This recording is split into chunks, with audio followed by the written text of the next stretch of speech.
ते कायदेच कुठं काय नाही, पण दिवा नावाला पहिलं.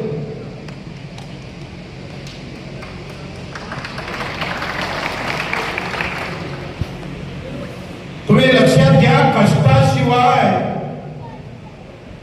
तुम्हाला महत्व प्राप्त होऊ शकत नाही. या स्टेजवर मी किती बसलो याच्यापेक्षा मी खाली राहून किती लोकांचे मन जिंकले ते फार महत्वाचं आहे.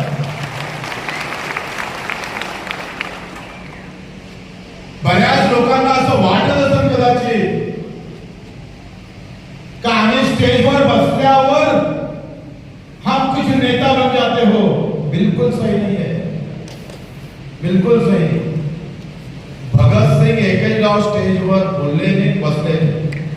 आज लोक फोटो लावतात. गांधीजी नंतर जर दुसरं नाव जर भारतात येत असेल तर भगतसिंग, राजगुरू, सुखदेवचं नाव येतं.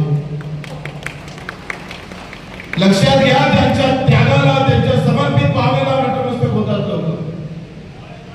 कोणाला काही वाटत असेल तर बसल्या बसल्या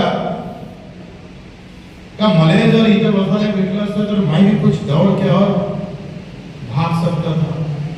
बिल्कुल गलत. आणि इथं बसणाऱ्यांचा राग जास्त होते, लक्षात घ्या. लोक इथं बसणाऱ्यांना लास्ट झिलक्या पाडतात. बऱ्याच कार्यकर्त्यांना ही जी काही डोक्यातल्या आलेल्या कल्पना आहे ना, का पोस्टर आणि माझी जवळीकता किंवा असा जो प्रकार हल्ली डोक्यात घुसतोय ना, तो बिलकुल डोक्यातून काढून टाका.